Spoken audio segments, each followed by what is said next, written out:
नमस्कार, सभी का स्वागत मौसम तक चैनल पर। मैं हूं देवेंद्र त्रिपाठी। दोस्तों, मानसून की बारिश में अंतर लगातार बढ़ रहा है और अब भारत में बारिश में कमी लगभग 10% पर पहुंच गई है। और जिस तरह के हालात अगले 3 दिनों के दौरान नजर आ रहे हैं, उससे ऐसा लगता है कि इस आंकड़े में थोड़ा और बढ़ोतरी होगी, यानी कि ये 10-11 तक पहुंच सकता है, 12 तक पहुंच सकता है। उसके बाद थोड़ा सा रिडक्शन होना शुरू होगा या फिर ठहराव आएगा। यानी अभी जो हर दिन अंतर बढ़ता जा रहा है, हर दूसरे दिन अंतर बढ़ता जा रहा है 1% या आधे प्रतिशत का, वो 2-3-4 दिनों के बाद जब बारिश की गतिविधियां शुरू होंगी पूर्वी क्षेत्रों में और इन भागों में, तब थोड़ा सा इसमें ठहराव देखने को मिलेगा। अभी भी बारिश होने की संभावनाएं ज़रूर बन रही हैं कुछ इलाकों में, क्योंकि बंगाल की खाड़ी, भूमध्य रेखा के ऊपर का हिस्सा जो समुद्र का है, इन भागों में थोड़ी हलचल है। मॉनसून थोड़ा सा एनर्जी गेन कर रहा है और वो एनर्जी कहीं ना कहीं भारत के ज़मीनी भागों पर बारिश के रूप में देखने को मिलने वाली है आने वाले दिनों में।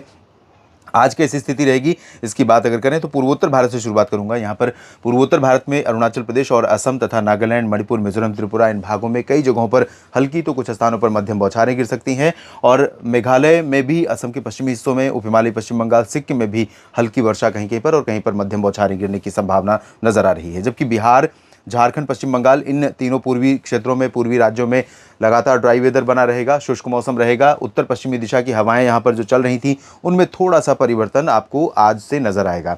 यानी कि दिन में जो बहुत तेज चमकती धूप हो रही थी 2 दिन से, वो थोड़ा कम हो जाएगी, थोड़ा सा धुंधलापन रहेगा, क्योंकि एटमॉस्फेयर में थोड़ी नमी आ जाएगी वायुमंडल में, और इससे कुछ बादल भी आएंगे, आपको दिखाई देंगे बिहार के तराई वाले रीजन में, दक्षिणी भागों में या उत्तरी झारखंड के क्षेत्रों में।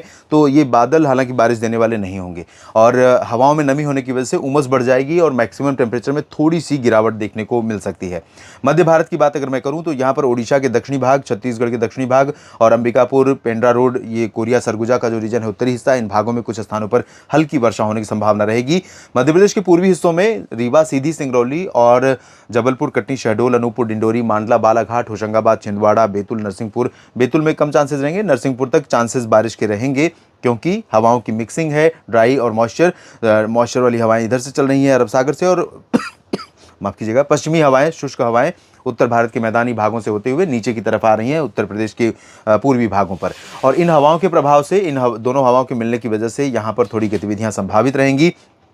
इसके अलावा अगर बारिश की मैं बात करूं, संभावनाओं की बात करूं, तो यहाँ पर मध्य महाराष्ट्र के दक्षिणी भागों में और मध्य क्षेत्रों में कुछ स्थानों पर वर्षा हो सकती है, जिसमें पुणे, अहमदनगर, सांगली, सतारा, कोल्हापुर, सोलापुर का रीजन शामिल रहेगा।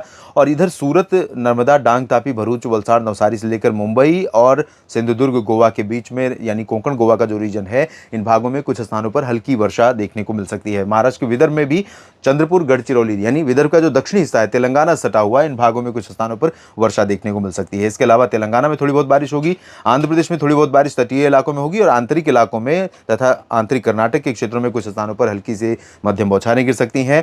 पुदुचेरी और आंतरिक तमिलनाडु, केरल और तटीय कर्नाटक, आंतरिक कर्नाटक, लक्षद्वीप, इन भागों में कुछ स्थानों पर हल्की तो कहीं के पर मध्यम बौछारें गिरने की संभावनाएं नजर आ रही हैं। अंडमान व निकोबार द्वीप समूह पर भी हलचल बढ़ी हुई है और यहाँ पर बारिश हो रही है, बारिश होगी भी अगले 24 घंटों के दौरान। उत्तर भारत की तरफ अगर रुख करें तो उत्तर प्रदेश में पूरा का पूरा जो रीजन है, ये पश्चिमी हवाओं की गिरफ्त में रहेगा और इसी हवा के चलते, और यहाँ पर जैसे ही ये नमी वाली हवा इधर अयोध्या तक और आसपास के इलाकों तक पहुंचेगी, कानपुर के आसपास, तो इन भागों पर कुछ बादल डेवलप होने शुरू होंगे और ये बादल संभवतः वाराणसी, भदोही, सोनभद्र, मिर्ज़ापुर के बीच में डेवलप हो सकते हैं और यहाँ पर कुछ इलाकों में बारिश भी हो सकती है। चांसेस बहुत ज़्यादा नहीं है, लेकिन प्रतापगढ़, फतेहपुर, कौशाम्बी, प्रयागराज, जौनपुर, भदोही, सोनभद्र, मिर्ज़ापुर और वाराणसी के कुछ हिस्सों में ये बादल बनेंगे और यहाँ पर कुछ गर्जना के साथ बूंदें पड़ सकती हैं या पासिंग शावर देखने को मिल सकती है। बाकी उत्तर प्रदेश में शुष्क मौसम रहेगा, इधर गुजरात में शेष भागों में शुष्क मौसम रहेगा, राजस्थान में, दिल्ली, हरियाणा, पंजाब में ड्राई वेदर लगातार बना रहेगा। बादल बहुत छिटपुट दिखाई देंगे जैसे ये आर्द्रता वाली हवाएं यहाँ पर इन ड्राई विंड्स के साथ मिक्स होंगी, लेकिन बारिश की उम्मीदें यहाँ पर बिल्कुल नहीं है। उत्तराखंड में थोड़ी बहुत वर्षा हो सकती है, हिमाचल, जम्मू कश्मीर, पंजाब, हरियाणा और गिलगित बाल्टिस्तान, मुजफ्फराबाद, लद्दाख में ड्राई वेदर रहेगा। ये आज की स्थिति है, आज यानी 30 अगस्त। 31 अगस्त को क्या रहेगा इसकी बात कर लेते हैं। 31 अगस्त को भी कोई सिग्निफिकेंट बदलाव उत्तर भारत में फिलहाल नहीं है, पहाड़ी और मैदानी क्षेत्रों में, लेकिन ये अरबियन सी की जो हवाएं हैं, ये नमी वाली हवाएं जो आगे बढ़ रही हैं, ये थोड़ा सा और जोर मारेंगी पंजाब के मध्य भागों तक पहुंचने के लिए। हरियाणा में करनाल तक पहुंचेंगी हवाएं, दिल्ली तक पहुंचेंगी और पश्चिमी दिशा की जो शुष्क हवाएं चल रही हैं, उन हवाओं के अंदर थोड़ा सा संकुचन होगा, ऊपर की तरफ खिसकेंगी। तो यहाँ कुछ बादल दक्षिणी पंजाब, फजीलका, फरीदकोट, श्री मुक्तसर साहिब, सिरसा हरियाणा में सिरसा, फतेहाबाद और हिसार, और साथ ही साथ चरखी दादरी, झज्जर, महेंद्रगढ़, रेवाड़ी, गुरुग्राम, फरीदाबाद, पलवल, दिल्ली, गाजियाबाद, गुरुग्राम, नोएडा, इन भागों में कुछ स्थानों पर हो सकता है कि बादल बने, लेकिन बहुत ज़्यादा बादल नहीं बनेंगे और इनसे चांसेस भी बारिश के नहीं रहेंगे।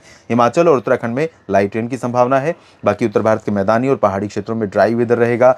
गुजरात में भी शुष्क मौसम रहेगा, उत्तर प्रदेश में भी शुष्क मौसम रहेगा। गर्मी बहुत ज़्यादा रहेगी, इन हवाओं के चलते धूप तेज़ होगी। और बिहार, झारखंड, पश्चिम बंगाल में भी शुष्क मौसम की संभावना है। हालांकि झारखंड के पश्चिमी दक्षिणी इलाकों में कहीं कहीं पर थोड़ी बहुत बूंदाबांदी हो सकती है।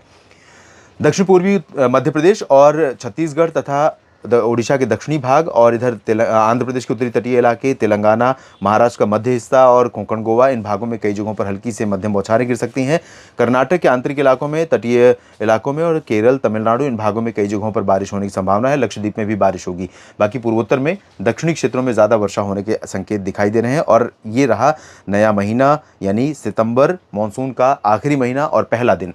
इस दिन किस तरह का मौसम रहेगा, देखिए सिचुएशन बदलेगी और सितंबर से मुझे लगता है कि थोड़ा सा बारिश का दायरा भारत के भागों में बढ़ना शुरू होगा और धीरे धीरे ग्रेजुअल ये जो ड्राई इवेंट्स चल रही हैं इनको वापस लौटने का और इन नमी वाली हवाओं को यहाँ पर प्रभाव अपना जमाने का, बादल लेकर आने का, बारिश लेकर आने का यहाँ पर मौका मिलेगा। तो कुछ इलाकों में बारिश की गतिविधियाँ बढ़ेंगी। पूर्वोत्तर में ठीक ठाक बारिश जारी रहेगी। बिहार का कुछ उत्तरी इलाका प्रभावित होगा और दक्षिणी क्षेत्रों में भी बारिश हो सकती है। झारखंड, पश्चिम बंगाल में भी 1 सितंबर को थोड़ी बहुत वर्षा की संभावना है।